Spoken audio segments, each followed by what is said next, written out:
Welcome to Choose Views with Richard Chew.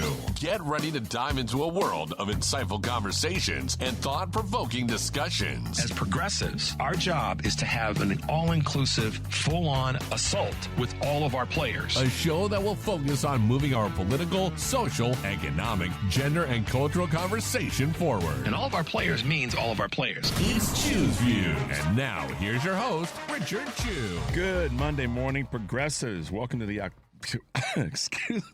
Welcome to the November 25th, 2024 edition of Choose Views. That one came out like Hatua. 773-763-9278. Facebook Live, TuneIn Radio, Twitter stream. Email me, of course, at richard@WCPT820.com. That's the place. And if you of course, want to hear our other shows, where can you go? You can get our WCPT podcast on Apple Podcasts and Spotify. It's lots of cool stuff over there. Joan Esposito, Live, Local, and Progressive. Patty Vasquez, Driving It Home. And The Big Picture with Edwin Eisendrath, along with our other great shows like Out Chicago and other interviews. And you can also check out me over there. That would be Choose Views. And one of the coolest things you can do during your day is if you have a moment and you want to catch a show that you missed. And I know a number of you wonderful folks don't get up this early in the morning. Every now and again, I'll get a text from someone and I'll be, that was a good point, or nice caller. And I'm like, oh, okay, that person's up. I'm surprised. That's a pleasant surprise. But if you miss things, that's where you can go, is over to Heartland Signal, our digital news platform, because there's just cool stuff over there. Lots of fun stuff. And as I say every day, because I mean it, things that you can pass along to folks who you are concerned about, that you want to be able to keep informed and, not have them be spiraling too much right now and stressing over this craziness that is upon us. So that's why it's good to get over to heartlandsignal.com, our digital news platform, going to the website, heartlandsignal.com. Checking out the things that we have there. What's interesting, too, about that in terms of sharing, as we head into the Thanksgiving weekend, is, this is the first big sort of gathering time since the election. And I know that a lot of folks are probably two things. One would be folks are anticipating the craziness that may happen when they're sitting around the table or in the living room or in the wherever, hanging out with family members during this holiday, of what's going to happen, who's going to be the person to say X, Y, and Z, and a little bit of apprehension from some folks. So I'm sure that that's out there. And one of the things that I believe that you can do that will help in that space, and I thought about this a lot the last couple of days, as myself and my wife and many, many others, as you could see in the parking lot of many stores. And I'll get to that in a second about inflation and the economy. But the point I'm making is just a suggestion that I want to give to you guys in this space. And that's this. Enjoy your Thanksgiving week and weekend. And do not let this election result taint your enjoyment with your family and your friends and your colleagues. Don't let that happen. And I know that, there's going to be lots of travel. There's already travel that started. People are out and about. That's great. We all get excited about these things during the holiday season. And we should be happy like this all the time. However, we know how we're conditioned that we get to the holiday season and it kind of ramps itself up. So, don't let the election results taint your ability to be loving and loved, and to share good stuff with folks, and to be able to embrace the season, embrace these next few days, this next week, for those who are traveling and taking the week off, and all the other things that happen. I'll just say embrace it as best you can. I'll put my big arms around you to say, listen, don't let anybody rob your vibe and steal your good vibe this week. Enjoy the holiday as best you can. That being said, be careful when you're traveling. I'll say that every day this week. Be careful when you're traveling, however you're getting to wherever you're going, by car, by train, by bus. Just be careful. And I would suggest that you prepare a little bit earlier than normal, because there's going to be, the numbers are up from everything that I've been reading. in terms of travel numbers. And so just, take a beat and go, okay, do we have everything we're going to need? And in the excitement of going to see family and friends and all the travel, just take a pause and go, okay, do I have my driver's license? Literally something that basic. Do I have my house keys? All little things like that you can throw off your timing to get to the airport. And the next thing you know, you're like, oh no, I can't believe that happened. So take the time, guys. Make sure you got your tickets ready. Don't be on your phone when you're walking up to, I see this a lot, and I always say, this is just me being me. If you are in line to go through security at the airport, do not be on, if your boarding pass is on your phone, don't be on your phone talking and texting. Just wait until you get through security, and then you can reconvene with whomever you were talking to. Little things like that, and that will make your travel a little bit less crazy. And if you're checking luggage and all that, make sure, it won't hurt to have an extra luggage tag on your bag, just to take away some of the craziness. I know it sounds, a little Richard in the tight overcoat syndrome, but just make sure that you're doing that this week so that when you get to where you're going, you can enjoy the people that you're going to spend time with, and you can not have the realities of traveling stress you. If you're traveling with your children through the airport, make sure that they got all their toys and all that stuff put away. Just be concise so that folks can you can navigate accordingly. Now, this is the thing I want to share that I will talk a little bit about this today, and I'll probably talk about it again the next couple of days. As I said, this is the first holiday since the election, first big holiday. There's been birthdays and all, but I'm just saying, it's the first big holiday, and it's the big one of the year. It's to start off the holiday season, and you're probably going to be in different environments with people, family, friends, who knows. You could be anywhere, in the airport, you could be in the store, but if you're with your family, and friends, or you're at a dinner this week for Thanksgiving, and even through the course of the weekend, if you happen to have, and this is the thing that I've been thinking about the past couple of days, if you happen to have an encounter with someone that is one that's, let's put it this way, let's call it progressives versus MAGA. Let's say that you're at that dinner table, or you're in that, you're in the kitchen and somebody drops a bomb and says, yeah, Donald Trump's going to fix everything. Donald Trump is the best. Whatever the comment is, there's a comment that says, or someone in the family says, I'm so glad that they're going to be getting rid of all these illegals, or something that's a trigger statement from this recent election season. This is my recommendation, if that were to happen, is that you take a beat and you pause before you respond. Don't be triggered by it. We all want to get through our holiday season and holiday events successfully with the least amount of stress possible. But we also know in the real world that there are going to be those situations that come about. There's going to be somebody that says something that you think is absolutely off the rails and stupid, and probably is. So I'm just saying, take a beat before you rip their throat out, and let that moment pass for a bit. Don't immediately respond. Now, I'm not saying, because I don't want to sound hypocritical, and I won't be, that you don't deal with it. But read the room. I would highly recommend that this particular moment, read the room more than ever before, and see, how reactions are, what people are saying, doing, how they're being. But just take a moment before you take somebody's head off. That doesn't mean that you don't deal with the situation, and it sure as hell doesn't mean that you are the one that has to carry the weight of someone's ignorance, stupidity, arrogance, and all the rest. Because I know that a lot of times family will use the fact that we're family to say whatever they darn well please to another family member. So I'm not saying to anybody to take the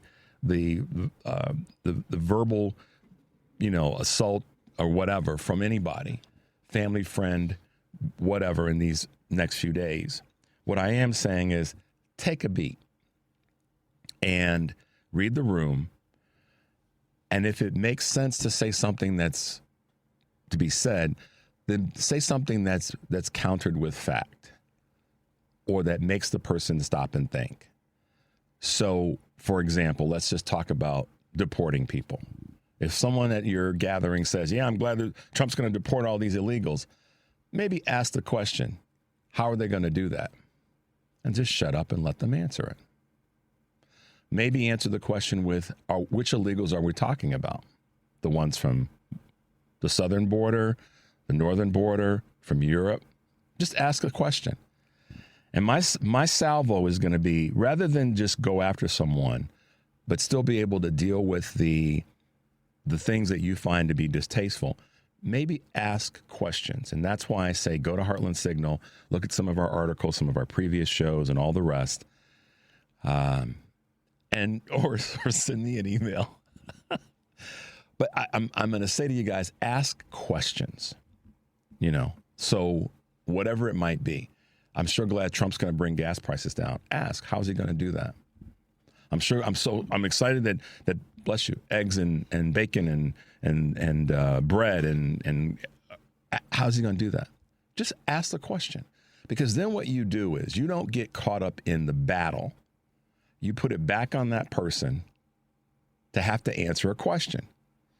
And inevitably, as we all know, and everybody that's listening say bless you to Devin because he sneezed twice this morning, my man. And I made him smile too, so there we go. But listen, put it back to them with a question, because I believe if you do that, then they're going to be the ones that have to spindle and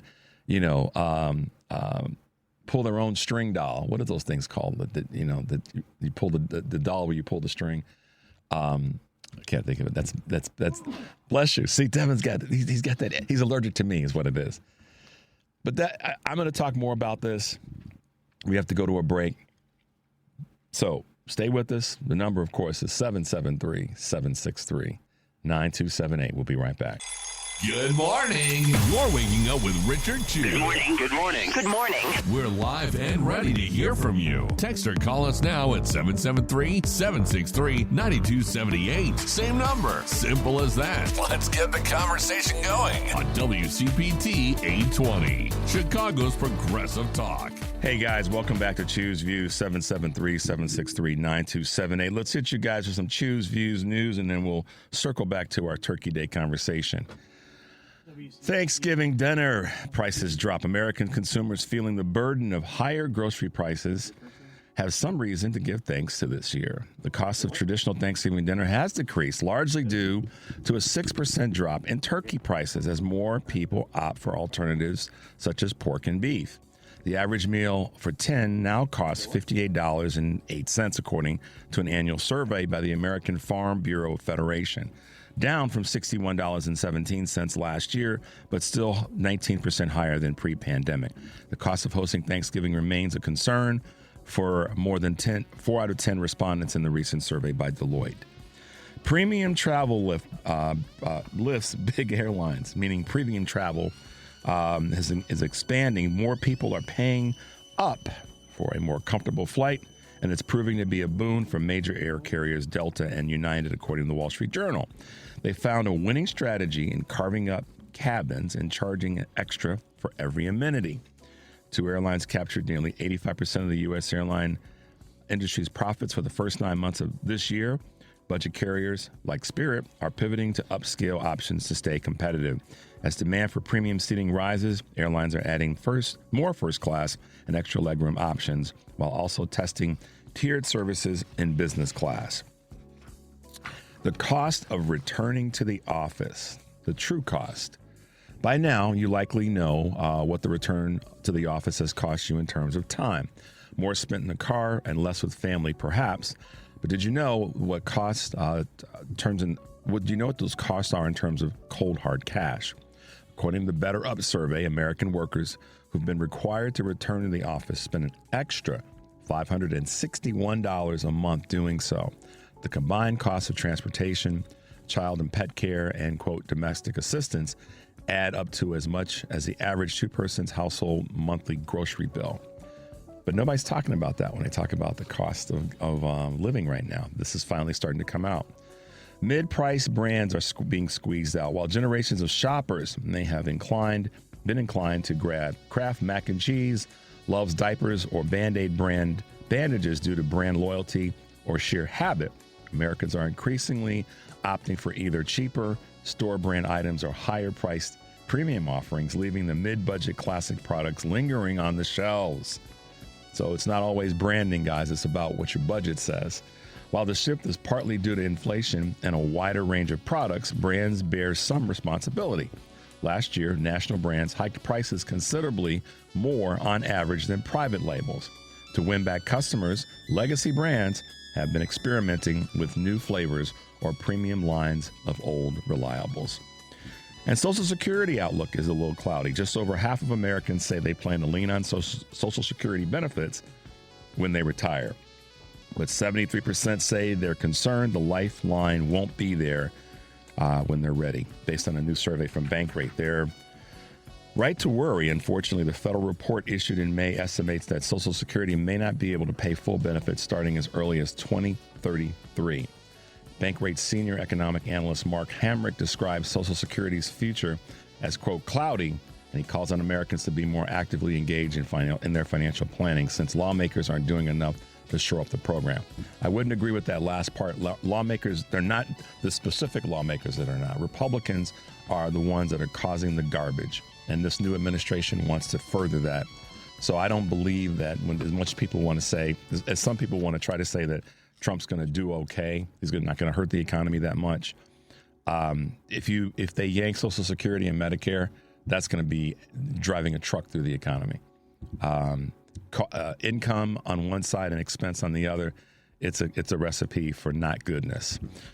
All right, last but not least, should work cover weight loss meds? The makers of Zepbound and Wegovy are making a direct appeal to employers to cover the cost of the expensive weight loss drugs, according to the Wall Street Journal. Eli Lilly and Novo Nordisk argue that addressing obesity can help in an early reduction to some of the benefits that employees have right now. So in other words, obesity can reduce healthcare, workers' compensation, and disability costs by addressing that. However, many employers are hesitant due to the high price, fearing it will raise healthcare budgets and premiums. About half of the larger employers cover anti-obesity medications, with fewer smaller employers offering coverage. Without it, patients may pay full price or around $650 per month without discounts. So I don't know where I land on that necessarily, but if a company has the ability to help, then maybe they should. But we'll see how that's going to impact the cost of healthcare for small businesses. All right, talking about health, let's see what we got. We got a couple callers. Let's go to Kurt real quickly before we go to break. Hey, Kurt, good morning and welcome to Thanksgiving week. Hey, happy Thanksgiving to you, Richard. And so you're saying we can't have an Archie and Maude type argument at Thanksgiving dinner? Oh, you are killing me, man. Here's what it is, Kurt. I would like to see as many people as possible. Listen, I don't want to be hypocritical. I said when someone says something stupid, you need to deal with it in the moment.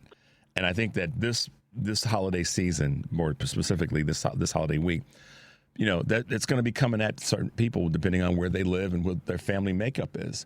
So I'm saying This is going to be a paramount test to see how well we can handle each other. Yeah, and I think that one of the values, one of the tools that I like to use is to ask questions. So how is he going to fix immigration? What does that look like? And just ask the question rather than take a defensive position, because then I think the person, frankly, then has to speak to it and be somewhat knowledgeable about it, or show that they don't know a damn thing about it. And that's just one example. Immigration, gas. The list goes on. We got an arms. You want to hear the dirty little secret about immigration, though? No. It was just I'm playing. Yes, I do. Okay, Archie. You be Archie, and I'll be Maude. Archie. I'll be Maude. You be Archie. Anyway. Here's the thing. Last week, it was reported we only have 11 million undocumented illegal immigrants in this country, right? Yeah. So where are those other 15 million or whatever that Trump says that we have are going to be deported? How are we going to are they going to just automatically vanish if we got rid of them? He's hiding them in Mar-a-Lago so that he can suddenly unveil them as... Gosh. Well, here's the thing. He's the only president in history to employ undocumented aliens in 2 different centuries. Mm-hmm. I know. So, I know. But no, what I'm saying is the numbers just don't add up, because what he's saying is every person counts as like 5 different people coming in when, they maybe pay $8,000 to come in the first time, and then the second time they're drug mules for the cartel, for the white cartel that's trying to get drugs into the United States. So time they go ahead. I'm sorry. Go ahead, Kurt. Each time. So each time they come in, that's counted as one time coming in, one person coming in, even though it's one person. It's one person. It's one person as a multiple entry. That's what I'm getting at. So, yeah. I want to know, Kurt, this is the one that I've said many times, and what I want to know what they're going to do, they meaning this new administration and this whole conversation. What are they going to do about the folks who have come here from other places in the world that are here illegally and not just come from the southern border? Are they going to deport those people too, or is it just... So my question to that is, are they going to deport his father-in-law who's still alive? Because wasn't he due to chain migration from Slovenia? Yeah, that's right. Because his daughter was here? That's right. I know. That's why when on this first holiday, like you said, I like the way you put that. This will be a little bit of a test to see how well people are going to handle some of the gathering conversations. But I think the Archie and Maude versions are fun too. Oh, come on! They're hilariously fun. I love me some B. Arthur. I mean, she was one of my favorite. Now, wasn't that one of the best scenes in All in the Family, where they argue over Richard Nixon and Franklin Roosevelt? Isn't it crazy? That's, oh my gosh. And the thing about it is, I mean, I such good. They covered a lot of. How do I want to say this? The shows, that show, actually, Good Times, The Jeffersons, a lot of those shows which had controversy ongoing. They weren't afraid to talk about certain things that were current issues, and they did it from a comedic standpoint. But there was a message there. If you paid attention to what they were talking about, at least I always got it. And I was a young teen at that point, so I got those. Yeah, absolutely. But no, that one scene that we're talking about, though, where they're fighting about Nixon and Roosevelt, just think of the 30, 40 years of history and how he got it wrong. Yeah. And he kept saying everything wrong in a disinformation way, and B. Arthur had to correct him on everything. Yep. And if you remember, he said something about how Douglas MacArthur won the Second World War, and Roosevelt fired him for it, and Maude says, that was Truman. And she says, under secret sealed orders from FDR. I know, man. The stories, I don't want to say the stories, but their engagements, their encounters were classic. And I think you can have a great script, but you've got to have good performers to be able to do. And Carroll O'Connor in real life was a McGovernite. Yeah, I know. He was. He definitely was. See, a lot of people... You're flying your plane way at too high of an altitude, because a lot of people don't even know what a McGovernite was.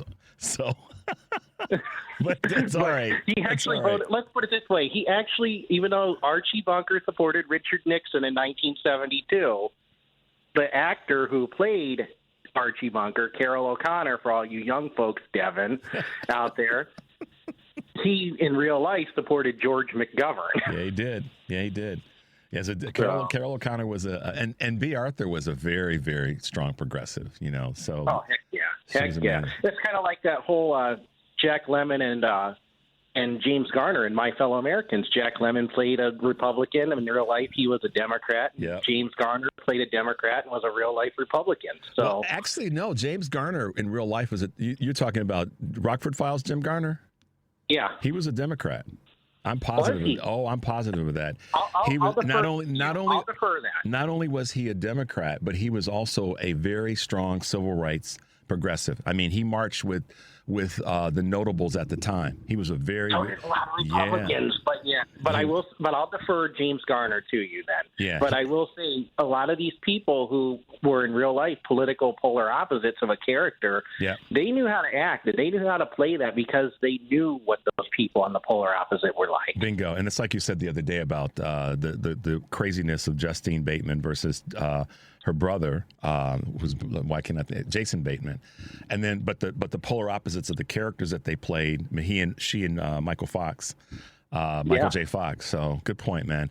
All right, we blew through the break, but that's okay. Kurt. Sorry about that. But hey, you have a happy Thanksgiving, and I gotta get ready because after 23 years of health care, I'm trying to see if I can change my second act a little bit today. So there you go. I got an interview this morning. All right, man. Well, I'm going to send a bit of a positive vibe to you there. Be well and do what you do. Take a deep breath and do what you do. Okay. All right. Well, thank you. And don't worry, I didn't quit my job because I don't quit jobs unless I have something to fall back on. That's right, man. All right, Kurt, be well and good luck today. All right. Thank you, Richard. And you have a happy Thanksgiving and everybody out there in radio land, too. All right, brother. Be well. All right, Devin, let's go to a quick break. 773-763-9278. Guys, we'll be right back. It's Choose Views with Richard Chew on WCPT 820, Chicago's Progressive Talk. Hey, guys, welcome back to Choose Views. Give a shout out to my man Kurt as he's out there looking at other opportunities, and anybody else who's doing the same thing, let us know and we'll send you some good vibes. So I was talking about this in the beginning of the show, and I want to circle back just to kind of put a little bit of a cap on it today, and I know we'll talk about it as the week goes by. What I want you guys to be able to do is be prepared for the top 3 to 5 conversation items that may come about during this Thanksgiving week. And, they could be anything from immigration to the economy at large, inflation, and the list can go on. I mean, pick any one of those items. It could be what's happening with the war in Ukraine. And by the way, did you see that video? I don't know if I sent it to you or not, but I got it. Maybe I will get. It was of Klitschko, the mayor of the city in Ukraine, and he's the former boxer and heavyweight boxer. What's his first name? Klitschko is his last name, but he is part of the operational things that are going on. Why am I drawing a blank on the dude? Yeah, Vitaly Klitschko. You guys should Google him. I'll try to have the clip tomorrow. He basically puts the gauntlet down to Joe Rogan.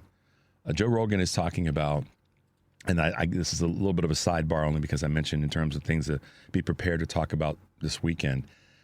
From a question standpoint, but Google Vitaly Klitschko. He is the mayor of Kiev. Is that right, Devin? Yeah, I think so.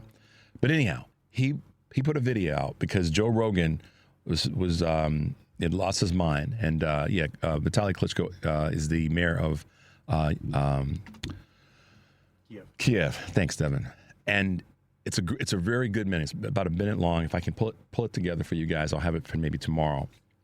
But basically, he says to Joe Rogan, you are spewing lies, and you're doing the same thing that Putin's doing as it relates to propaganda, and you need to stop it. And he said, if you really want to get down to the bottom line on this, how about you have me on your show, and we'll have a conversation. And he really put the gauntlet down. So if you guys haven't seen it, you should check it out. I'll try to have it tomorrow for you, and we'll play it here. But again, coming back to Thanksgiving, be as ready as you can. Arm yourself with things that are going on. Try not to shoot from the hip, because that's when conversations just meander into craziness. Even in the space, because I know I'll probably have a few conversations with people about the messaging was wrong with regard to Vice President Harris. So I'm going to be prepared to talk about that in terms of my question is going to be, what should the messaging have been? And I'm just going to keep asking people questions rather than having conversations where I'm defending something. Bless you. So you guys, I want you to do the same thing at Thanksgiving. Try not to get deep into the weeds. That doesn't mean you don't deal with the person in the moment, but deal with them this first engagement time by asking them questions. How is he going to do that? When is he going to do that? How much time are you going to give him to do that? Questions like that force a person to have to stop and think, rather than if you come back at them with an attack, like you're crazy. They're going to defend their position and dig their heels in, versus if you say, okay, tell me how he's going to tell us at the table how he's going to fix immigration. Tell us at the table how is he going to fix the war in Ukraine. Tell us at the table how he's going to fix gas prices, egg price, and just be prepared for that by asking questions. Because I want you guys to not just survive this week, but to endure in a positive way. Maybe there'll be something you learn. That's also a great positive. But at the same time, you will protect your energy. You know, and I'm not trying to give psychological advice. I'm just saying I know how this stuff happens. I want you guys to come back stronger after the holiday and excited and feeling good, rather than feeling like, oh my God, I can't stand my relatives, you know, or friends and whomever. So approach things in terms of questions. If you want more questions, just send me an email and I'll send you some things. But that's what I want for you guys, is to be able to walk away on Sunday night, next Sunday, and go, that was a good holiday weekend. So do that for me. I'm asking you guys that favor that are listening anywhere in the country, to be prepared to ask the person questions rather than try to throw a grenade back at them. The other thing that's interesting about this, Devin, and you know this, is that when you do that, like I said, you'll probably learn something. And if you learn nothing other than this person doesn't know what the hell they're talking about, then that will allow you going forward to know how to approach that person. Because odds are you're probably going to see him again in 30 to 45 days or sometime during that period of time. So you'll learn what they don't know, which will empower you to go, okay, they're dumb over here. They haven't done the research. They just been buying, you know, they've been drinking the Kool-Aid or the limeade or whatever it is. But I think it'll just empower you, because that's what we have to do. And that's part of us being connected as a crew right now of progressive liberal Democrats, is finding where our strong points are. And one of the strong points that we have is we tend to have done a little bit more of the research. We tend to have done a little bit more looking beyond just what someone throws in front of us, which is why I always ask you guys to send me stuff and to email me and to contact me, so that I know that I'm bringing you guys my best. So that's just Richard's kind of, you know, this is one of our ongoing ways of dealing with this. And what I think you'll also find when you ask those questions of people who try to drop those landmines, no matter who it is in the family, whether it's Uncle, you know, Johnny, or if it's Aunt Sarah, or if it's your cousin, you know, Bobby, or your cousin, you know, Brenda, doesn't matter. Ask questions. Do that for yourself. Empower yourself. And that's how you start to build your own little, you know, personal information cadre. All right. So there you go. I think that, and we're going to grab some calls in a little bit. You know, I think the reason I don't want anybody to misread what I'm saying. I don't want anybody to think I'm saying don't deal with people. I'm not saying that. I am saying the exact opposite. Deal with them, but deal with them in a way that keeps you in control, but also shows how much lunacy is in their statement or their argument. The other thing that might be a good idea to do, of course, depending on the weather and where you live, is that if there is a situation where someone is kind of moving off the rails, say, hey, man, let's go outside and let's grab a drink and go outside if you can. You know, hey, man, let's go outside and sip this eggnog, or sip this beer, or sip this bottle of water. Let's step outside for a minute. Let's go, you know, take it outside so that everybody else, you know, doesn't get too overly affected by it. And guys, listen, if y'all sitting there, whether you're driving or riding, walk, whatever, and you're going, Richard's being Dr. Phil. No, not Dr. Phil. Dr. Richard this morning. I'm not. I'm just saying I want you guys to be in a position of strength in dealing with folks, because the issues are there. We know that. And that's just all I'm putting out there, is I want you guys to be in the position where you can say, okay, my win is that I maintain control of the situation. So if you have to ask somebody, hey man, let's step outside and talk. You know, we got kids in here and all that. Do that. then it keeps you in control of yourself and of the conversation. So, all right, I'll probably dip my toe into that again before we all break away on Wednesday. But I just wanted to share that. Now, shifting gears a little bit, I just can't. Remember I said a week ago when I was away for a couple of days, and Michelle sat in for me, that I made an observation. It was in a red state, and I was talking about how parking lots were full. People were coming out, walking in the stores empty-handed, walking out with 3 or 4 bags. And I'm not, busting anybody's vibe on spending money. But this whole thing around voting for the economy and voting for prices, all that. Listen, this weekend, there was not one parking lot, not one, that wasn't packed.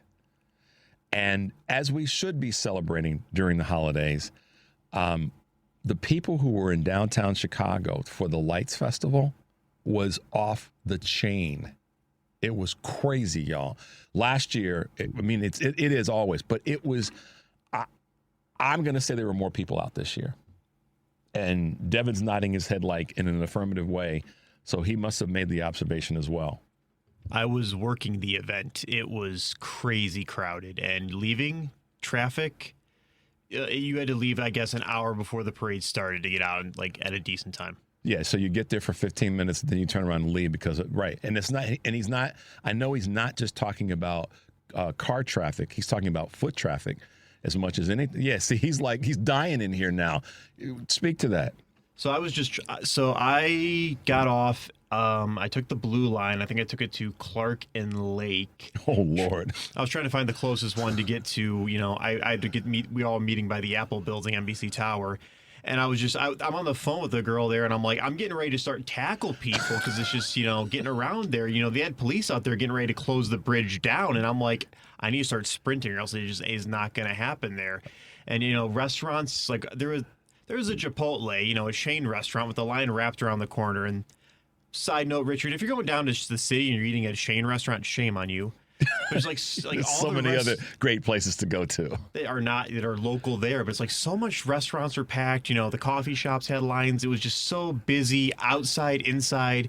It was just, here's the thing. You want to go out and enjoy yourself, watch the parade, but fine. It was just I don't want to say a nightmare though, but it was crazy. It was crazy from people from all over. I'm going to just say Illinois, and I guess maybe Wisconsin, Indiana, a little bit of Iowa. There were people that were from all over. I saw the license plates, and what I'm saying about this before we go to break, guys, is please hear this the right way. We should be out celebrating. We should be out enjoying. We should be out spending money and doing and da-da-da-da-da. That's what we should be doing. So don't take this the wrong way. The other side of that conversation as it relates to things are so doggone expensive, there's some truth to that, but there's also a lot more truth that prices have come down in all of the measurable categories. And what we both experience, and many of you may have experienced it yourself. If you did, you can chime in. That's what we should be doing. However, the political conversation from MAGA is that nobody's out enjoying themselves. Nobody's having fun. Our country is teetering on the brink of we're a third world country, and all this other drama that Trump and his acolytes put out there ain't true. Now, we know that we all know that folks have struggles.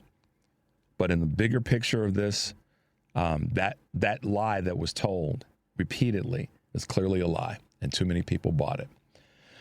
So that being said, we're going to take a quick break. The number is 773-763-9278. When we come back, we'll grab your calls. It's Choose Views with Richard Chew on WCPT 820, where facts matter. Hey, guys, welcome back to Choose Views, 773-763-9278. Let's cruise over and see what my man Bill in Wheaton has to say this morning. Good morning, Bill. Welcome to Choose Views. Hey, how you doing this morning? Good. What's going on? I have a question. I was talking to a friend of mine, and he was telling me that the immigrants that are coming in are getting paid out of our Social Security Trust Fund. Okay. And I didn't know if it was true or not, so I didn't. Did he say what they're being paid? What they're not the amount, but I'm sorry. Did he say what the amounts are that are being paid? He said that everybody's getting $1,200 a month. These are people that have come over as illegal immigrants. Is that what he said? Correct. Okay. Yeah. So let's do this for a second. And this is one of those moments where I would say, first of all, that's not happening. But I'll put it to you this way. This is one of those questions, Bill, where you got to say, so let's see if that makes any common sense. Because if they're getting paid out of the Social Security fund, if you understand how Social Security works, it either has to be because of a disability or of a certain age.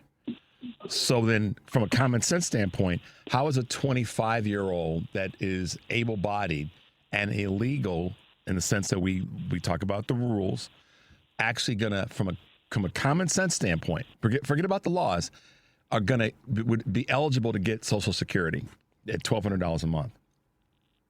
I get it, but you're talking about mega.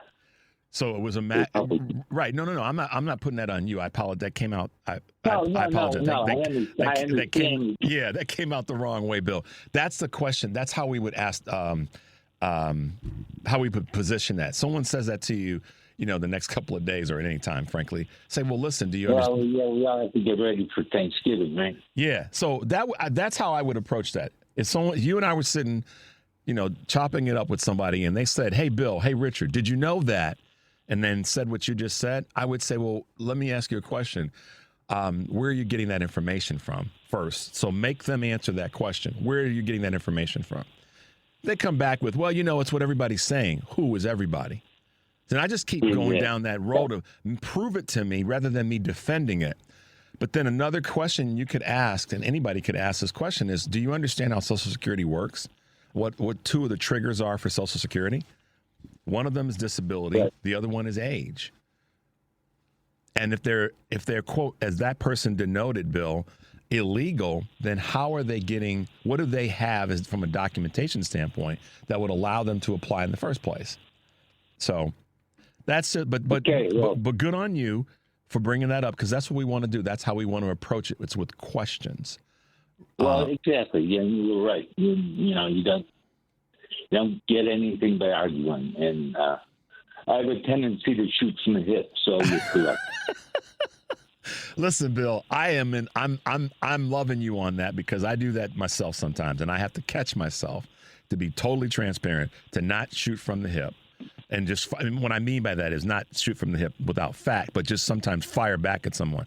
I'm telling myself the same doggone thing, so I'm not just preaching to you guys. I'm telling myself the same thing. You know what I mean? So I understand where you're coming from. What are you doing for Bill? I'm being nosy before I let you go. What are you doing for Thanksgiving? Going to the in-laws. You're going to the in-laws? Yeah. Okay. You taking anything, or you just going to show up empty-handed? My wife is cooking something, and I'll probably bring a standby case of beer that my brother-in-law likes. My man. Well, write down a couple things on an index card and slip it in your wallet, in your pocket, so that if you have to take a break and go to the bathroom, you can say, okay, let me read my little notes here, so I can know I'm ready to go. But thank you for your time, and have a great Thanksgiving. I will, Bill. You too. Travel safely. Good to hear from you. Okay, take care. All right, bye now. Bye-bye. Yeah, Bill makes a good point. He's going to go in there and be prepared. And that came, my sequence of that came out. I wasn't saying, Bill, you're the one, but he was talking about the friend and the potential in-laws. Let's go to Roosevelt real quickly. Roosevelt, welcome to Choose Views. How are you this morning? Richard, good morning. Thanks for taking my call, my brother. You welcome. Okay, I called for something else, but I want to cover what the last caller said. What Bill just said, I heard it in Spanish. No way. But not the immigrants. I heard it from Mexican immigrants saying it about Venezuelan refugees, not immigrants. They dropped that. And I think the guy said that he heard it on Fox News. That I don't remember. But I heard this about 4 or 5 months ago. Yeah. So what they're doing out there is divide and conquer. Roosevelt, here's what's interesting about that in terms of the conversation about others. I've got a light post out on this issue about deporting folks, because my question is I'm going to keep saying this, and Kurt filled in the blanks for me. Are they going to start deporting people who come from Europe who are not here legally or have stayed past their time on their guest visas? I mean, that's what I want to know. Are they going to? Is that going to be included? And that's a question that when we talk about this, we should be willing to ask somebody: which people are going to get deported? Well, we know what the answer is. I mean, I know what the answer is. Right, we do, but it's really I think it's a question that's designed to get people to talk about the thing that's the elephant in the room, and that is, first of all, deportation is going to be harmful to the country across the board. No, we all know what's going to happen. We all know what's going to happen. The economy is just going to go way down. He's going to affect the economy two ways. One by deportation, and the other one China tariffs. Yep. So he's gonna hit it from both ends. Now let me cover what you guys are talking about. So happens that last night, Luke Beasley. I don't know if you're familiar with the young guy. No, but I'm he not. put out. Okay, look him up on YouTube. He's a YouTuber. Okay. He put out a video of Joe Rogan back when Obama was the president. The video is titled, I believe, Joe Rogan. Oh God, what was it? Well, it's easy. Just look up Luke Beasley. Okay. He's very, very young. He's a YouTuber. And what it was a video when Joe Rogan, you wouldn't recognize him because he defends people that are being deported, and things like that, He was totally against Trump. In other words, he spoke about Trump back when, and it's a different Joe Rogan. You wouldn't believe what you were hearing or what you're seeing. But this guy, Luke Beasley, is a very smart kid, and he put out this video, and he was pro-Obama and all this and that. And I'm sorry, I got things mixed up. So when Trump was deporting people and separating people, he was saying that, he didn't agree with that. So in other words, it's a different Joe Rogan. Yeah, I mean, and that's why. Oh, I know. Hold on, Richard. Hold on. I just remembered. Joe Rogan destroys Trump. That's the title of the video. Okay. Joe Rogan destroys Trump. Got it. Okay. Yeah. So that's why one of the reasons why they conquered us by our kids voting against their own interest, because this guy through the UFC. If you notice, he had that bald-headed dude. I don't know if you're familiar with the UFC. I'm familiar with it because two of my kids love the UFC. I sit down and watch the fights with them. Although I'm an old-timer, I like Muhammad Ali, Joe Frazier, and all those guys. Right. But that's how they got to these kids, through the UFC, through the money that was spent for other kids same age as my kids in their 20s and in their late teens, saying that the economy was bad. As a matter of fact, Luke Beasley had a young lady that was 24 years old, and she was a Trumper. I mean, all the stuff that's put out on Fox News, she mentioned it. This kid, Joe Beasley, she said everything, even to the point that she said that Ms. Harris slept her way up the ladder of politics. So, yeah, I mean, listen, it's here, and I wrote it down. I'm going to check it out when I have some time. But listen, Joe Rogan's moved. Talk about a wind socket in terms of where he's been politically and socially. That's definitely would not be an inappropriate description of where he's been. I do recommend that folks check out, just Google the Klitschko piece that I was talking about. I'll try to have it tomorrow because it's a good piece to have. Roosevelt, we've got to go to this top of the hour break, but thanks for reeling us in this morning on this topic. We will definitely look forward to talking to you throughout the rest of the week. Okay. Can I mention one more thing? Got to be quick. We got just a little bit of time. Go fast. Explain crypto. That's it. Got it. You will. All right. We'll get to that. Carefully, I have to talk about that. But that being said, guys, let's go to this quick break. 773-779-2969. 888-763-9278. We'll be right back. Welcome to Choose Views with Richard Chew. Get ready to dive into a world of insightful conversations and thought-provoking discussions. As progressives, our job is to have an all-inclusive, full-on assault with all of our players. A show that will focus on moving our political, social, economic, gender, and cultural conversation forward. And all of our players means all of our players. It's Choose Views. And now, here's your host, Richard Chew. Hey, guys, welcome back to Choose Views, 773-763-9278. So today is the birthday of the late, great Paul Desmond. And he has this classic song that I just got to play for you guys a little bit of. It's one of my favorites, and most of you will recognize it.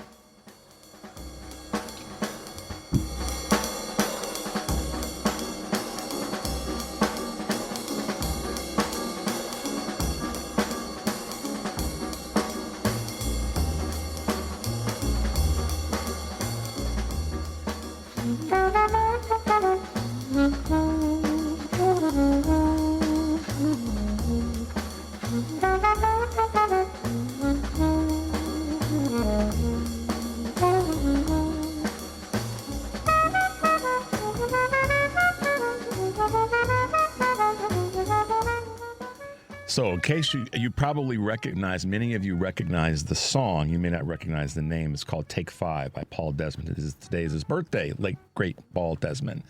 And that's just one of those songs that you've heard it used in background of commercials and on, and it's been part of so many great movies. So there you go. Kudos to Paul Desmond. Just wanted to hit you guys with that this morning. I am going to chat a little bit about our other shows today. Today, the 25th of November, Turi Ryder will be in for Joan Esposito. She'll be talking to Susie Gerber, research fellow at the National Institute of Food and Agriculture, legal scholar and architect. Sarah Bronin on the impact of zoning codes. Ella Ulam, chief development officer at Chicago Furniture Bank. And Dan Mason, career and life reimagination coach and host of the Life Amplified podcast. Plus, Chef Lisa Counts of the Chopping Block will call in with some Thanksgiving cooking tips. All right, live, local, and progressive, Joan Esposito, Turi Ryder sitting in for her today, 2 to 5 p.m. here on WCPT. And then tonight, Patty Vasquez will be driving it home with Mary Kay Devine of Women Employed and wellness expert Jen Zanotti with some motivational Monday advice. Driving it home with none other than Patty Vasquez, weekdays 5 to 7 p.m. here on WCPT 820. And definitely make your way over to that place where you can get the Choose Views podcast, full episodes and featured interviews. You can subscribe to one or both, available on Spotify, Apple Podcasts, iHeartRadio, YouTube, Amazon, and TuneIn. Just search for Choose Views with Richard Chew or get the links by visiting heartlandsignal.com/choose-views. All right, guys. Let's grab a quick call, Devin. Let's go to Pam here on the west side of Chicago. Good morning, Pam, and welcome to the show. Good morning, Richard. And Richard, I understand where your heart is on this issue of having friends and family over. And it seems like we're always supposed to make concessions as Democratic voters and understanding the voters of this adjudicated rapist. And but I can't do it this holiday, and I'm not going to do it because as we try to come conciliatory and with some peace, they come with the persona that a Joe Rogan, the adjudicated rapist, and what's the other one, the wealthy one from Swanson, Tucker Carlson. Mm-hmm. They bring that to the table when they meet with us. So here's where I am. It's too soon for me. I'm not going to do it because I don't want to get into an argument. But even when you question them, Richard, they come back with the same lies that they've heard regurgitated again and again and again. So instead of saying... Go ahead, I'm sorry. So instead of saying that they're drinking the Kool-Aid, I say they drink the bleach. They're drinking the bleach. Well, it did get offered up to them, and there wasn't a lot of pushback when we were dealing with this and hydroxychloroquine and during the height of COVID. Pam, let me say two things. First of all, thank you for saying that. And thank you for speaking your truth, because that's all I want is for folks to speak their truth. Now, let me be completely brutally transparent. if y'all are saying, nah, Richard, I ain't doing that, I'm going to smack somebody upside the head, I got you. I understand. Listen, Pam. There's the nice side of me, and then there's that meat on the side of the face side of me. And I'm not telling anybody that they have to be a certain way. I'm just saying, in the interest of trying to make people look stupid, asking questions is a tool. But another tool is to stand up and say, you're a lying MFer in front of everybody, and stand up in front of the whole room of folks and call somebody that. That's another way too. And I'm not opposed to doing that. And if somebody is in need of that, they're going to get that from me. So I have a flamethrower in my back pocket. I keep it on idle. And you all that listen to this show know that. And you listen to me on the family meeting, I have a flamethrower in my back pocket. It's on idle. And I'm just saying, this particular week, if you can use it with precision, I understand. Then do that. But if you need to listen, y'all need to hear me. If, to Pam's point, you need to, because you aren't quite there yet, I fully respect that. And if you know me, you know me. If you have to stand up in the whole room and yell across the room, you are a lying MFer, then do that. Well, I'm thinking it's a family event, so maybe not. But here's what I know. I think if you're going to talk about decency, because that has to be on the table. And just let them know that you want some decency in our office holders, because that's what we try to model for our children. Right. And lastly, Richard, I'm going to ask this. Richard, please stay on this, because I'm hearing the conversation. Well, the white women and men, they voted for the economy. It was about the economy for those who didn't support Harris. Richard, who do you know are the group of people that are impacted more by the economy? That is black, working class, and poor people, middle class people. So to say that if we voted for Harris, somehow we were ignoring the economy, right, that's ludicrous. And lastly, let me just add this. I just want to say to everyone, please have a peaceful holiday in the way that you can do that. But here's what I know. Don't try to blame the way that the black voters voted as to say that something was deficient about that. Yep. Because we looked at the two candidates, and she's not perfect. Harris wasn't perfect. Joe Biden not perfect. But they certainly weren't bringing criminal elements and criminality to the White House. And that's all we ask for. That's right. I mean, our imperfect leaders don't have to be criminals. I don't know what convicted criminals. I don't know what he'll do. Yeah. And the people who support him, they don't know the level where he will stoop to. And I do remember Shay Moss and Miss Ruby. And I remember how he attacked them. Yeah. Just regular working class poor people, which he does on the regular. So however you need to handle this holiday, I'm not trying to tell anybody to be estranged, from families and friends. I'm not saying that, but I'm just saying it's a hard pill to swallow to think all that they were willing to accept from him. Right. And right now, like I said, it's too soon for me, but deal with it the best way you know how. But in this election, for the Democratic leadership, do not blame black people for trying to do what is right. So ask white America, why are you willing to accept this man in this way? And it comes down to me for racism and misogynistic behavior and sexism. I hate to say it, but that's what I believe. Well, and it's not just a matter, and you don't have to hate to say it. I mean, Pam, listen, I'm going to stay on this because the data backs it up. I mean, there's been a number. Because they're attacking black people now for supporting Harris. I know. I've seen a number, and it's shameful that. And listen, there are parts of the progressive movement that need to have a timeout with themselves, because they're saying things like that. And at the end of the day, I'd like to see what their voting histories have been as it relates to this election, because we know the numbers don't lie. I will stay on this, Pam. Thank you for the call today. But I will stay on this. I promise you that. The data backs it up. Black men, black women came out for Vice President Harris in this election. There's no question about it. The disproportionate numbers that nobody wants to talk about. And ironically, it's being led by white men and white women in the mainstream media. Ironically, that the percentages that are the highest that voted for Trump are white women and white men. That's not me being biased.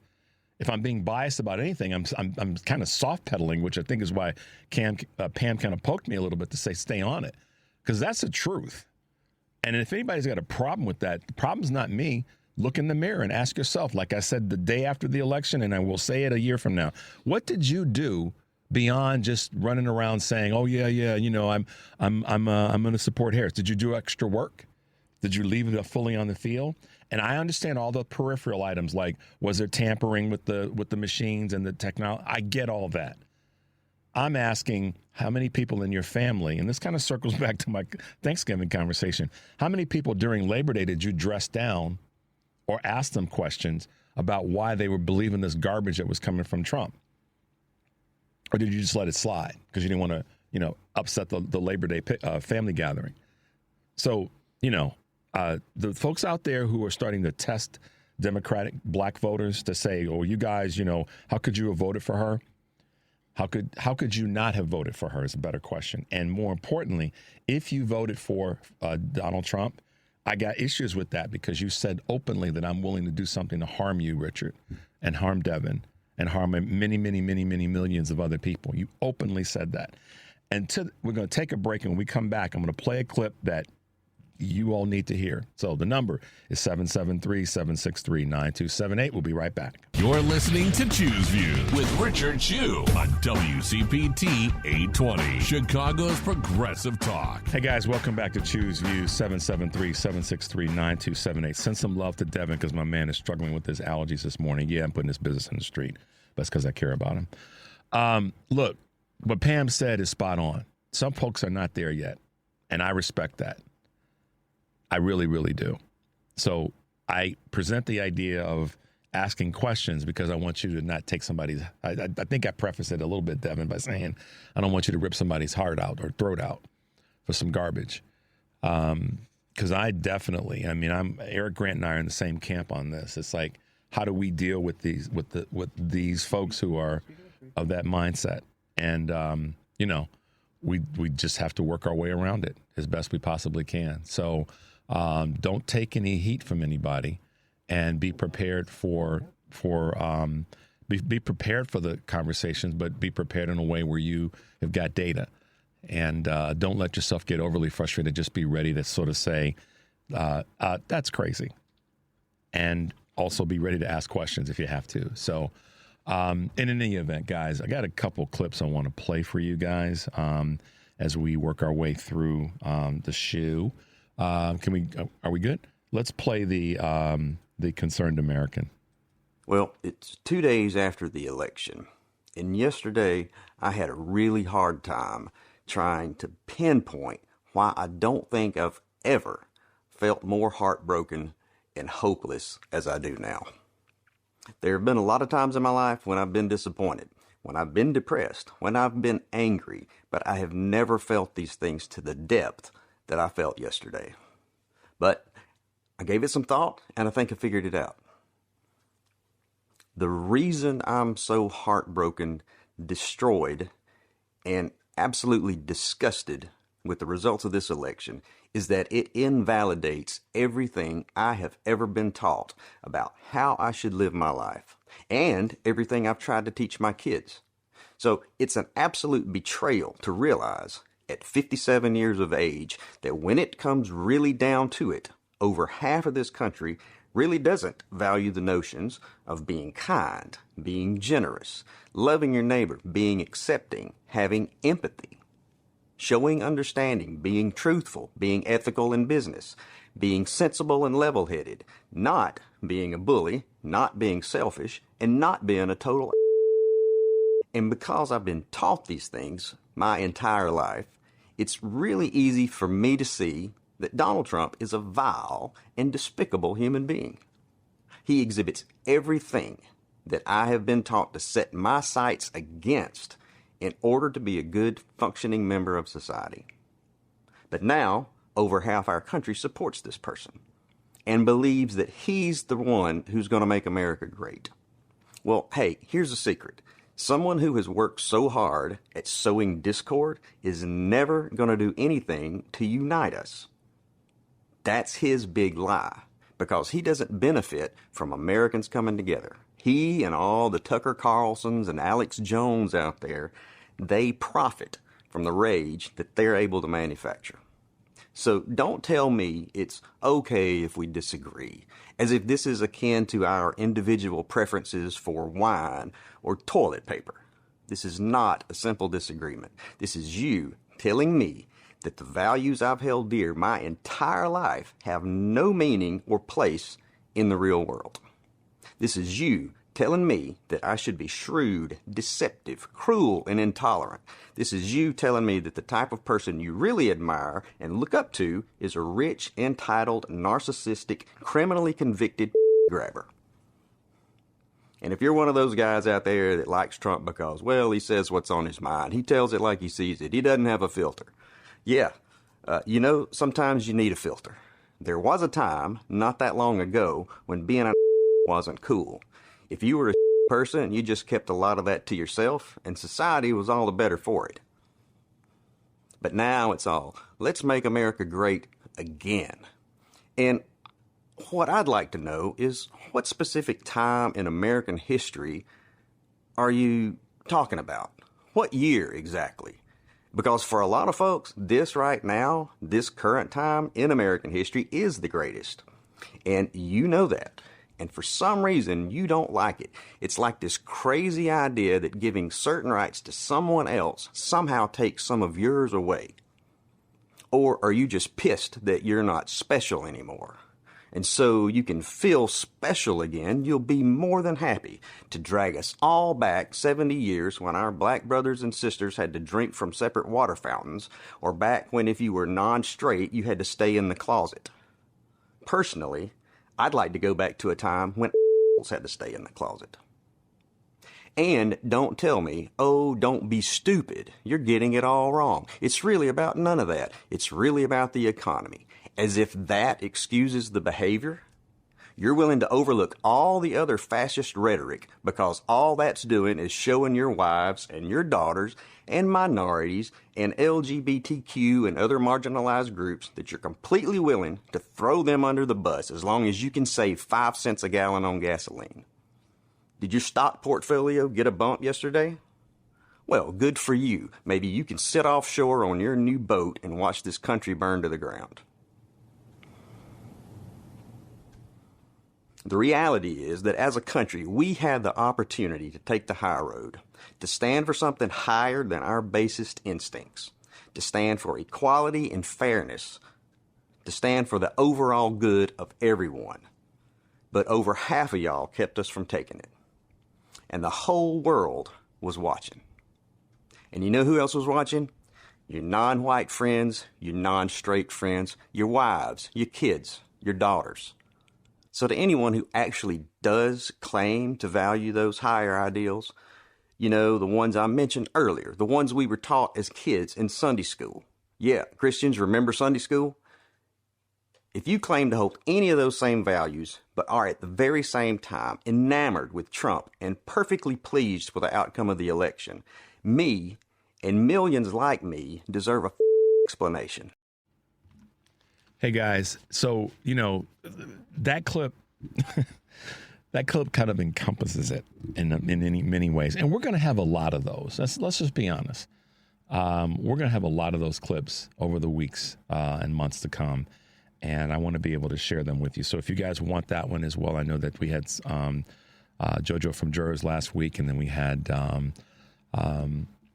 Highly Lively the week before. Just email me at richard@WCPT820.com and I'll get it to you, because I know this is the kind of stuff that will help you be able to be empowered to talk to the people in your universe and in your circles. So I think, I don't know how to put this other than he nails it. He covers, he bullet points, laundry lists, phrases that I like, the things that people are that they say they were voting for. And during one of the breaks, Devin and I were talking about something as it relates to a cost item. And, you know, we both were like, yeah, that's a bunch of, you know, BS. People did not vote. And I'm going to circle this back to what Pam was saying. They can fool themselves all day long, but people did not vote for, what would you call it? They didn't vote on inflation. They want to tell themselves they did. They want to tell themselves that lie, as Pam said. that they voted on inflation. But that's just then to say the opposite to that is that black folks didn't vote, or folks of color, or the LGBTQ community, or progressive white women didn't vote for the economy or an improving economy. If you say that if MAGA wants to believe or perpetrate that folks that voted for Kamala Harris voted for her only because she's black and of Southeast Asian descent, then they're foolish. Because we didn't. I voted for her. I did, candidly, unapologetically. I want a woman as president, the qualified woman of her stature, all three branches of government that of her stature, leading our country with a cool white dude like, Governor Walz. I can say it. I have no apologies for that. I voted for that. I did. I also voted for the economy, continuation of the Biden-Harris successes, peace in the Middle East and in Ukraine for those who are out there that are, in that space. I voted for that too. And I voted for being able to make sure that those policies reach the furthest MAGA person and the furthest non-MAGA person. I voted for all of that because I want to see our country improve in that space. I voted for strengthening immigration across the board, not just the southern border. So the list goes on. I voted for those things to improve. And I didn't vote for a Republican House of Representatives that's just going to be about, rubber stamp, bringing through legislation that the Senate will rubber stamp. I didn't vote for that. Okay? So just so you guys know. And I also voted to make sure that we had strengthened our local elections. So when we come back from the break, we're going to be talking with someone that's running for local office, local in the sense the state of Illinois, then running for the mayor's office in Kankakee. Dr. Genevra Walters will be with us in this segment after we come back from the break. But the number, of course, here is 773-763-9278. We'll be right back, guys. Welcome back to Choose Views with Richard Chu on WCPT 820, Chicago's Progressive Talk. Hey, guys, welcome back to Choose Views, 773-763-9278. Always great to be with you. Listen, local politics are the foundation of the things that we want to see happen in a progressive society that we live in. And I've been saying this for a long time, that we've got to take back the space, if you will, of local politics and continue to build on that foundation. As we do that, we're then able to have folks that are running for offices, whether it be school superintendent, whether it be, the proverbial, run for the dog catcher, But when we have folks that are running for local offices and not only the big national offices, we get to have conversations with people who are running for offices like the mayor of Kankakee, Illinois. And with us this morning, we have Dr. Genevra Walters, who is running for said seat and decided to join us this morning on Choose Views. Good morning, Dr. Walters. Good morning. How are you? I'm doing good, thanks. And can you hear us okay on this end? I can. Perfect. All right. So cheers to you and high five to you for taking on what a lot of people forget about sometimes. And those are the local elections and the ones that make change right there, right on the ground. And I wanted to first applaud you for your running for this office and tell us a little bit about your ascent to getting to this point where you decided you're going to run. So, it's interesting. I attended University of Illinois Chicago because I went to serve the community. And at first I thought it was through education as a teacher. I eventually found out about school social work, and so I became a school social worker. I went into administration because it was just an opportunity that presented itself. I applied. I became an assistant principal and just continually moved through the ranks until I became a superintendent, first in Chicago Heights as a superintendent of Speed School District 802. My husband was a police officer and passed away suddenly with an aneurysm. I had a young son and felt like I could serve back in my own community where I was living and had always lived, and became a superintendent. I had never planned to be an administrator, to go into politics. I just really wanted to serve my community, particularly students who struggle and families that struggle as a school social worker. But once becoming a superintendent, I realized how negative politics can be and how it can negatively impact and hold a community back. And so I decided that the way to serve is to serve in a position where you could use the power to help the community. And you've done that through your career, one way or the other. I mean, it's been, as you said, more on the social work side and all that in terms of what you saw, but then also in education. And that's, you just continued to build that resume of service. In Kankakee, what are some of the big things that you are seeing, or 2-3 items that you feel are the ones that have to most immediately be tackled? Yeah, the first thing that we need to do here in Kankakee is make sure that we give everyone a voice. So we need to make sure that it doesn't matter, what your economic status is. It doesn't matter what your race is. It doesn't matter who you know. We're going to give you an opportunity to take advantage of the resources that we have. We do have limited resources, but those resources shouldn't go to just one segment of the community. We have to figure out how to make sure that everyone has experiences and opportunities that can lead to them being able to take care of their families. And so it's somewhat of a two Kankakees, the haves and the have-nots. Mm-hmm. And we need to make sure that if we need to bring more resources in and figure out how to do that in order for everyone to have the opportunity to take care of their family and to grow the community. We have a major problem with gun violence. But I really think the root cause of gun violence is limited resources and opportunities for every single citizen in the community.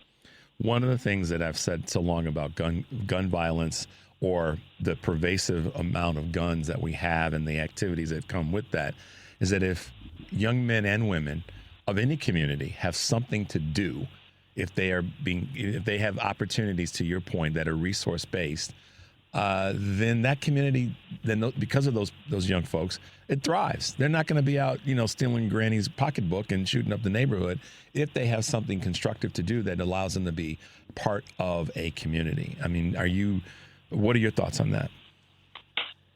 Well, I completely agree. One of the things that I did as a superintendent is I started a program called the Youth Empowerment Program. Mm-hmm. And there are a number of different activities and things that students could do. So we had a problem with the mini bike program.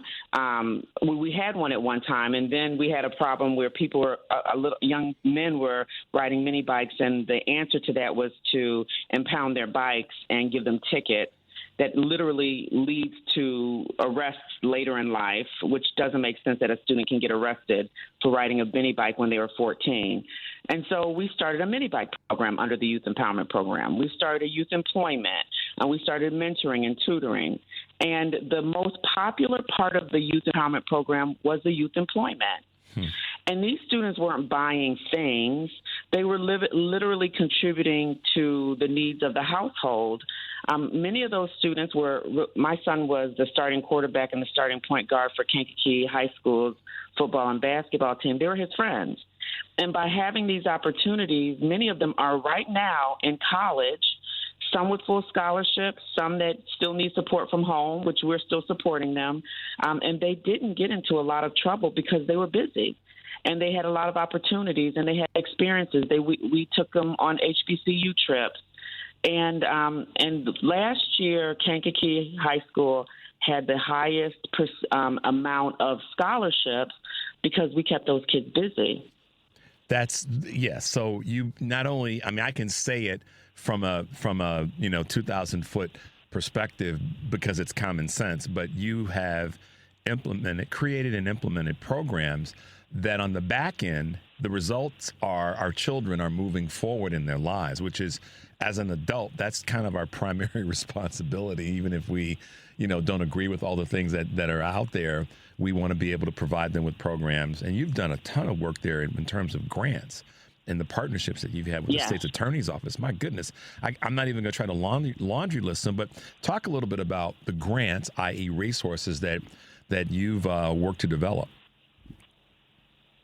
So every time a grant became available and I felt like it would provide additional resources for our most vulnerable students, I applied for it. The one that helped us the most was through the Illinois Criminal Justice Information Authority, the R3 grant, which started after marijuana became legal. And that money is only available to areas that were affected by the war on drugs. And we were definitely affected, the Kankakee community, mostly the north side of Kankakee, where I grew up. It was definitely affected by the war on drugs. I felt like whether you believe in marijuana being legal or not, there's no doubt that we needed those resources. So we applied for them. And we were granted first, I think it was $700,000, then $500,000, and then it was about $1.3 million. The majority of that money went towards youth employment. When we first wrote the grant, we thought maybe $100,000 towards youth employment, but we found out that many of our families were struggling and needed additional support, and the students were willing to work. And so we made sure that they didn't have to choose between, for example, running track, which we have a young lady that's at Southern Illinois on a full track scholarship. She didn't have to choose between running track and working. We made sure that we created opportunities for her to work on campus. That's amazing. So that's one of many. It's a mouthful. It's a brainful because, again, the idea, the creation, and the implementation has great reward on the backside, which is to make sure that we're supporting our students. You had there was another grant that I read about over the weekend. Doggone it! And it was with Funds for Freedom of Schools grant. Tell us a little bit about that. So the goal of that grant was to develop civic mindedness in our young people. And so I applied for that grant. Now, that was towards the end of my tenure. So towards the end of my tenure, the political side of the position became stronger and stronger. And I guess I didn't realize that it was because I was making so much of an influence on the community.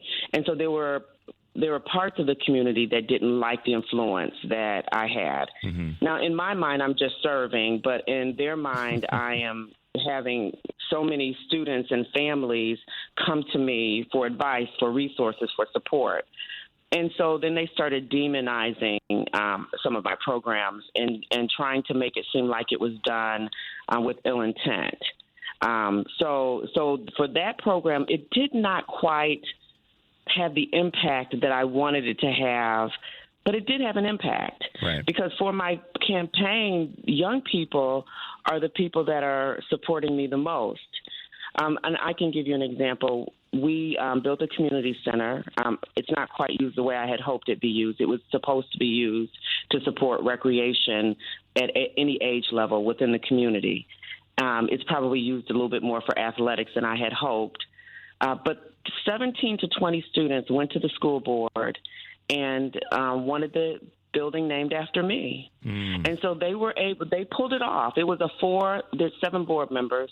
It was a 4-3 split, 3 saying no, 3 saying yes, and finally one that I think he probably struggled a little bit. He did end up saying yes.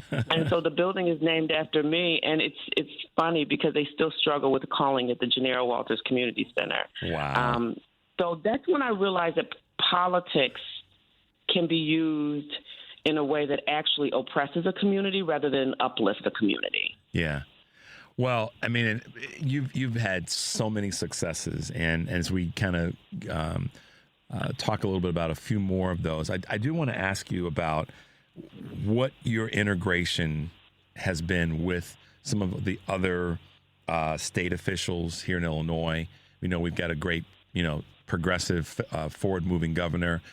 Here in Chicago, we have a mayor that's fighting through it as best he can, but getting stuff done. And now you're running for mayor in Kankakee. What sort of support are you getting from sort of the state heads and state names, and even potentially from some of our federal congressional leaders that are right in your back door? So I can tell you, I can't say that anyone's officially endorsing me because no one has officially endorsed me yet. But in terms of just advice and support, Robin Kelly, our Congresswoman, has been amazing in her office. They have been amazing for anything that we want here in Kankakee.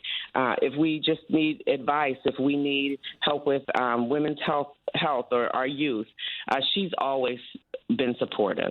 But I have had access to a number of legislators, particularly in the south suburbs, They have been giving me great advice. Now, we all wanted to wait until the November election just to start really kick off our municipal races.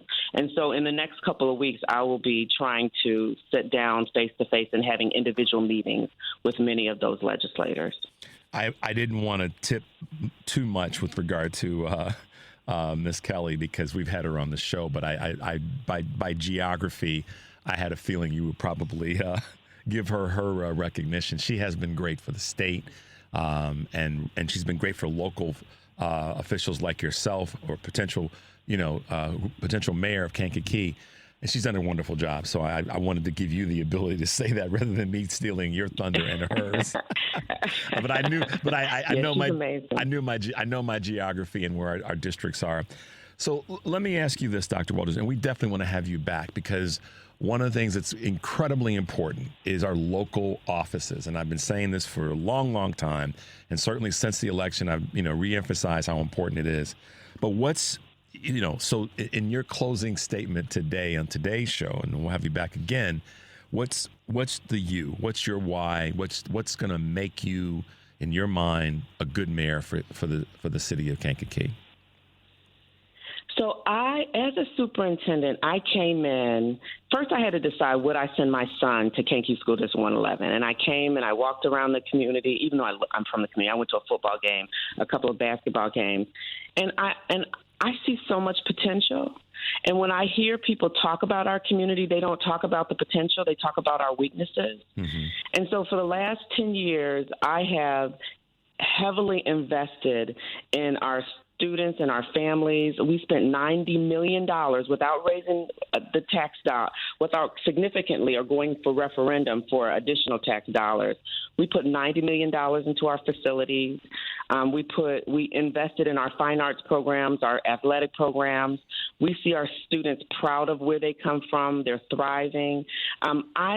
I know that when you think about economic development, education, and opportunities, I've shown that we can do a lot if we put our minds to it and if we believe in our families and our children. I think I can take that to the city. And I think the things that I've done in the school district, I can do the same with the city.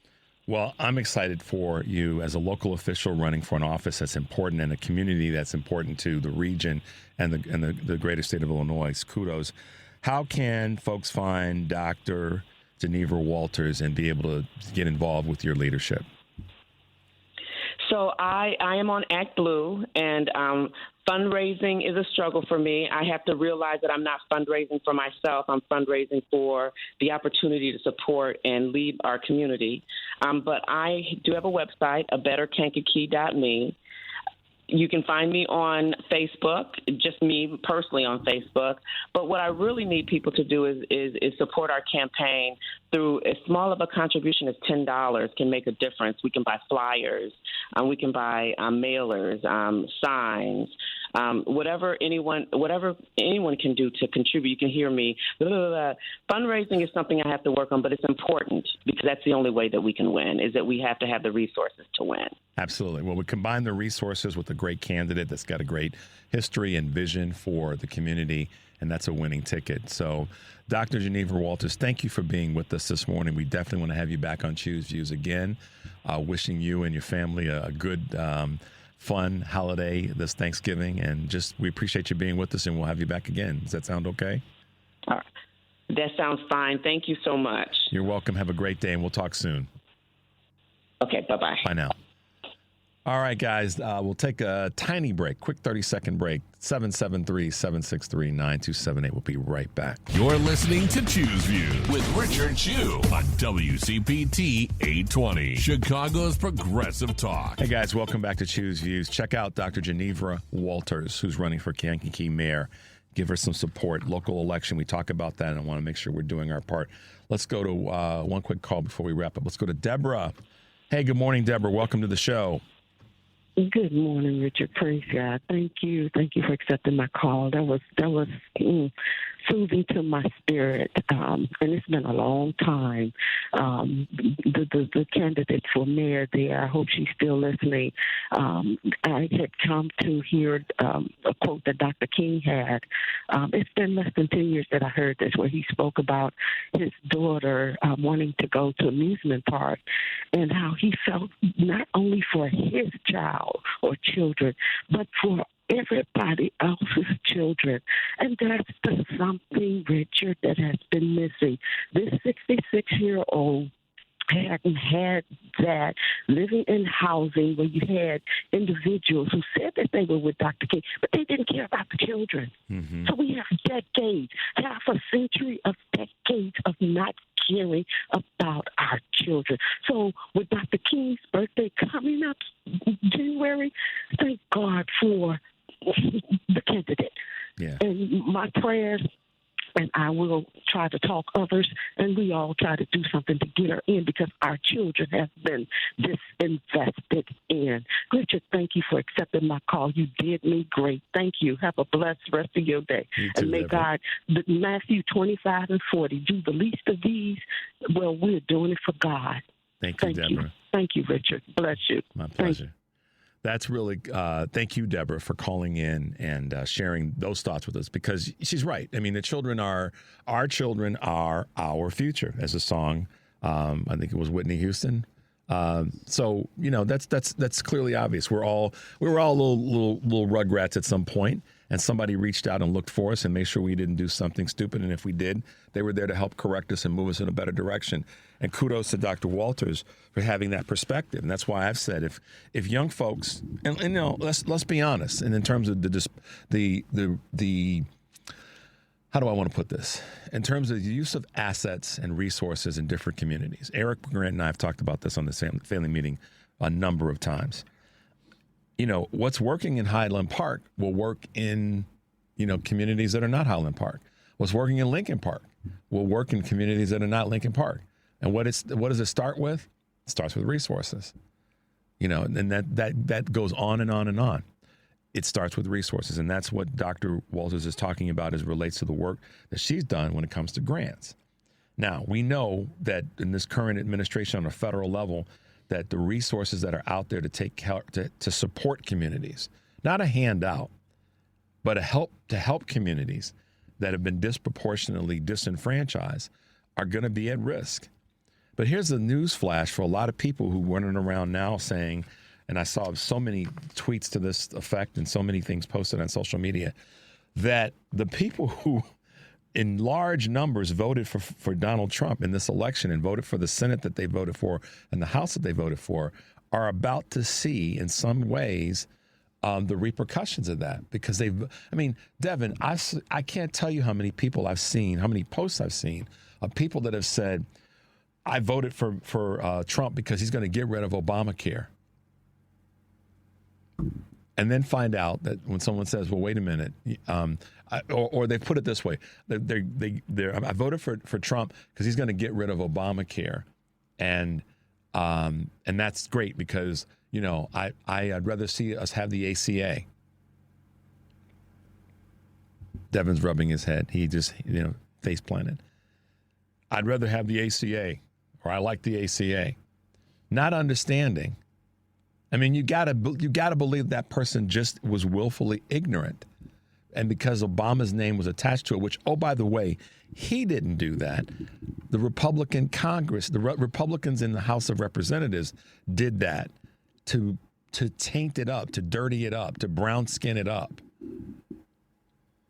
Not realizing that they're the same thing. So, and those voters who voted for that are the disproportionately high numbers of recipients of the benefit, are going to be the ones that are most harmed by it. So resources, guys, people are about to see resources that they need be moved in an unfortunate direction. But all right, guys, we're going to wrap up the show, but I have a clip I want to play. How long is the postal clip, Devin? Is it like a minute?